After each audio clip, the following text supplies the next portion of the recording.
Hey everybody, welcome back to Off the Wall. I'm Mike here today with another episode review for ANDOR Season 1, the new show in this realm of Star Wars Disney that's been hitting Disney Plus. We are on episode 8, so we are almost two-thirds of the way done as out of 12 episodes. Wait, no, almost three-quarters of the way done. Math is hard, kids. I was a C student.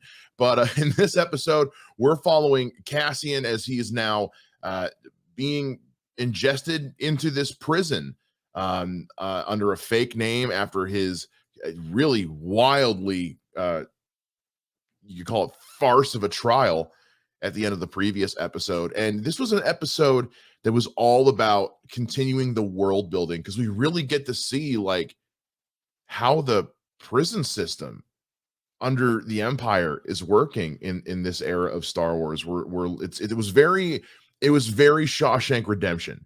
This episode had a lot of Shawshank Redemption vibes, and it continued to show us just again why is the Empire so evil. We've always been told the Empire is evil. As I whack my microphone, we've always been told the Empire is evil, but we've never really been shown why, other than just because they say they're evil and because Vader and the Emperor are in charge. Now we're getting a real look at just how, like, beyond redemption the Empire is, the Imperial system has become, where it's all about just, you know, that iron fist and proving a point. We even have senators talking about how every time the Emperor passes some new law or implements some new policy, it's all about protection and safety. And one of them says, when is it going to be enough? How much more protection do we really need? We get not one, but two pretty nice cameos in this episode. One we knew was coming eventually, and that's Forrest Whitaker as Saw Gerrera having a meeting with Stellan Skarsgård's character Luthen about the exchanging of resources and how the rebellion as it is just kind of a hot mess.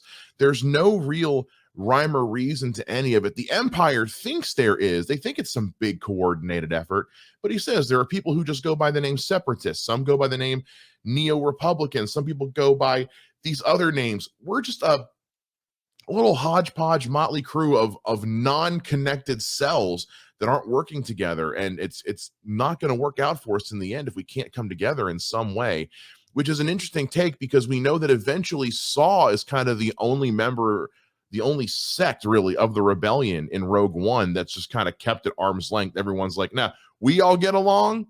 This guy ain't it. We also get another cool cameo from Mr. Andy Serkis himself, except this time he's not like in a mocap suit. It's just Andy Serkis on screen playing kind of the team lead prisoner in this group that Cassian is assigned to as part of what looks like they're on an assembly line of some sort. But the Empire, the facility is pitting all the groups against each other. Like the one who gets the most done in their shift gets like extra food or extra downtime or something like that. And the ones who do the worst get punished in some way. And Andy Serkis is coming up on kind of the last few months of his term. And he lets Cassian know, do not screw this up for me. I'm about to leave. I run a tight, efficient ship.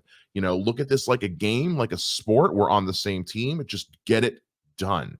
And we see how they're living, how they're being treated. It's a very interesting, intricate look at how this part of the world, or how this part of the galaxy, or however you want to look at it, of this era in Star Wars works. If I had one criticism about today's episode, it's that I thought the pacing was a little bit off.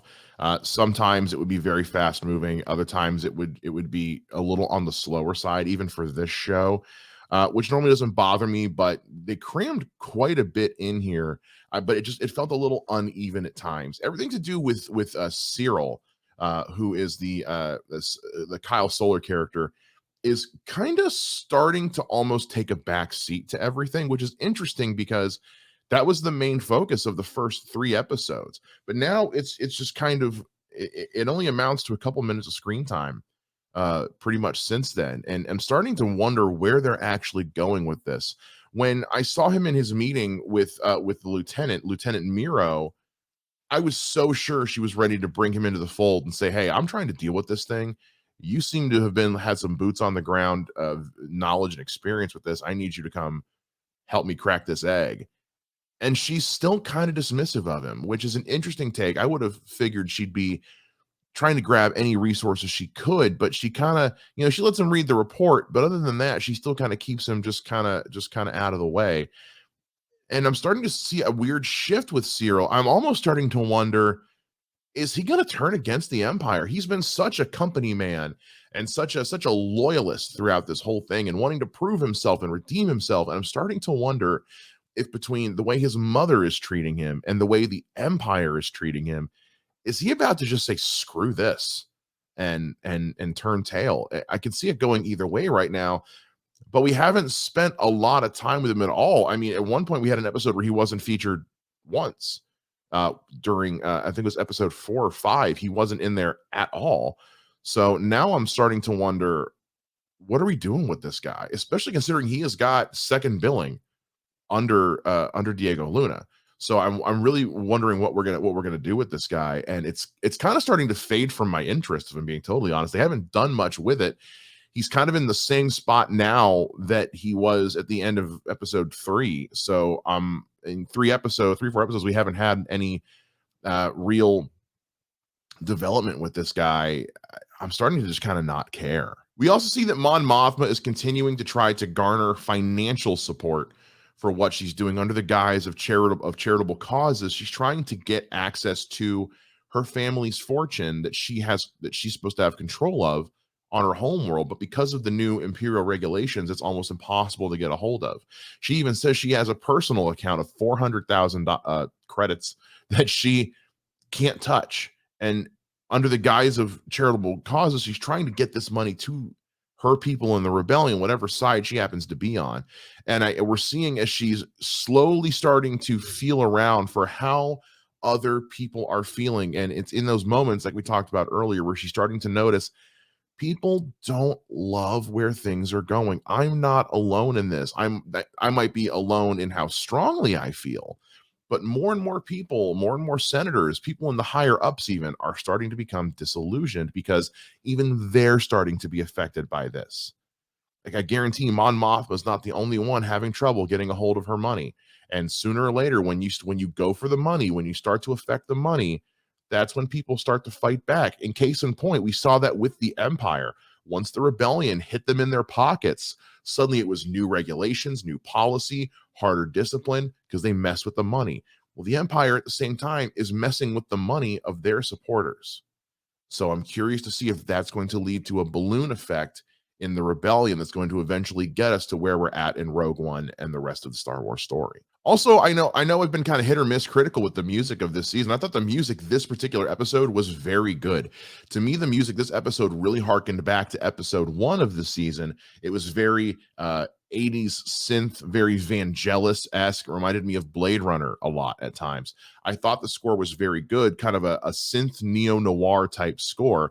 And I think that style of music actually lends itself very well to this story. And I'd like to see them focus their music side of things a bit more on that rather than at times some big bombastic stuff that doesn't quite fit or is overpowering, or the weird use of almost modern contemporary music in several scenes as well. I liked that mysterious kind of ominous synth score we had in this episode. I'd like to see more of that. All in all, I still think this episode was very good. I think this show is one of the strongest things Disney, Star Wars, Lucasfilm have put out on Disney Plus of all their shows.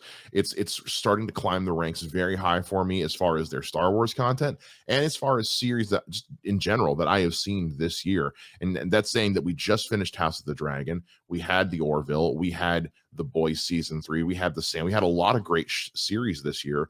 This one is slowly working its way up into the top of my list. I said this on another show. That's going to be very hard for me to pick what my favorite series of the year were because we've had so many great ones. And Andor is on that list, and it's continuing to stay on that list. And I want to see where we get to by episode 12. That's going to do it for this time, guys. Thank you so much. But let me know what you thought of this episode of Andor. Where do you think we're going with Cyril? Do you think he's going to turn on the Empire after being mistreated? Or is he going to buckle down and just try even harder to really bring down Cassian? Let me know what you guys think. We'll see you guys again next time here on Off the Wall. Bye.